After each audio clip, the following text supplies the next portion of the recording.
Hello people, this is day 10 on 120 of healing my hormones.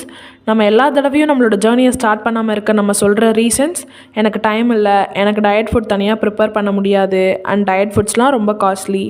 ஆனால் junk ஃபுட்ஸில் நம்ம spend பண்ணுற மணியை விட ஃப்ரூட்ஸ் அண்ட் வெஜிடபிள்ஸ் அஃபோர்டபுள் தான். பட் ஜங்க் காஸ்ட்லினாலும் நமக்கு ஈஸி சாய்ஸ் அதுதான். ஒய்? இருங்க, உடனே டேஸ்ட்னு சொல்லிடக்கூடாது. இது ஆக்சுவலாக ஒரு ஹேபிட். ஆனால் ஒரு தடவை நீங்கள் ஹோம்மேட் ஃபுட், ஃப்ரூட்ஸ், வெஜிடபிள்ஸை கன்சிஸ்டண்ட்டாக சாப்பிட ஆரம்பிச்சிங்கன்னா நீங்கள் அழகான ஒரு விஷயத்தை ரியலைஸ் பண்ணுவீங்க. ஆமாம், ஹெல்தி ஃபுட்ஸ்லேயும் டேஸ்ட் இருக்குது. அதை ரியலைஸ் பண்ண உங்களுக்கு கொஞ்சம் பொறுமையும் கொஞ்சம் கன்சிஸ்டன்சியும் தேவை.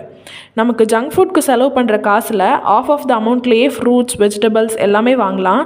நெக்ஸ்ட் டைம் நீங்கள் ஜங்க் ஃபுட் சாப்பிட்றப்ப ஒரே ஒரு தடவை இது மட்டும் யோசிங்க, இந்த காசில் என் பாடிக்கு நான் எதையாச்சும் ஹெல்த்தியாக கொடுக்க முடியும் தானேன்னு.